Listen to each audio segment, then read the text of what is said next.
All right, with 71 days to go until the midterm elections, new polling suggests that Republicans continue to have an advantage when it comes to voter enthusiasm. But since that Dobbs decision on abortion, Democrats have been clawing back on the generic ballot, and now Republicans are losing the female vote by 7%. So what do these numbers mean for a potential red wave in November? Helping us break this all down exclusively here on Spicer and Company is the founder and CEO of Cygnal, Brent Buchanan.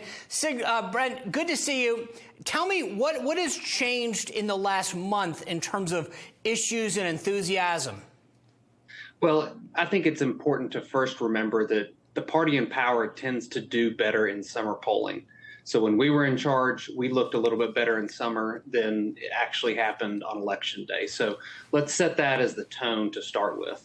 But yes, the polling data does show nationally, and we do an interview about 6,000 voters every month, that the Dobbs decision has made an impact. And really where it's made the impact is that it has brought wayward Democrats home to the Democrats. So we're still seeing a Republican advantage with independent voters.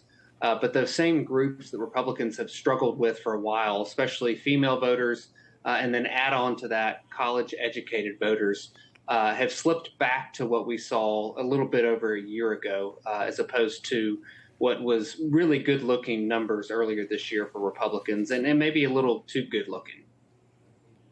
So, when you look at that big issue, inflation, that Republicans are counting on, you're seeing a little bit of, I don't know. Last month, I still think was a mixed bag. It dropped, but it was largely because of energy. But are the issues and the Biden approval rating coming at the right time for Democrats? They are, but I still think we're a news cycle or two, or at least a big news story or two between now and the election. So yes, election held today. It's closer than it was a few months ago. But we also have to remember, where were Republicans at this point in 2018, and where were they at the same point in 2020, and we were in much worse shape. The Democrats were ahead by 5, 6, 7 points on the generic ballot at this point 2 and 4 years ago. So in context, it's still a very good Republican year, and a lot of that's driven by now just higher enthusiasm on both sides of the aisle. But the middle is still leaning towards the Republicans, and that's why you see them doing 4, 5, 6 points better than we did in past cycle or two at this point in the year. How concerned should Republicans be about that female vote post-Dobbs?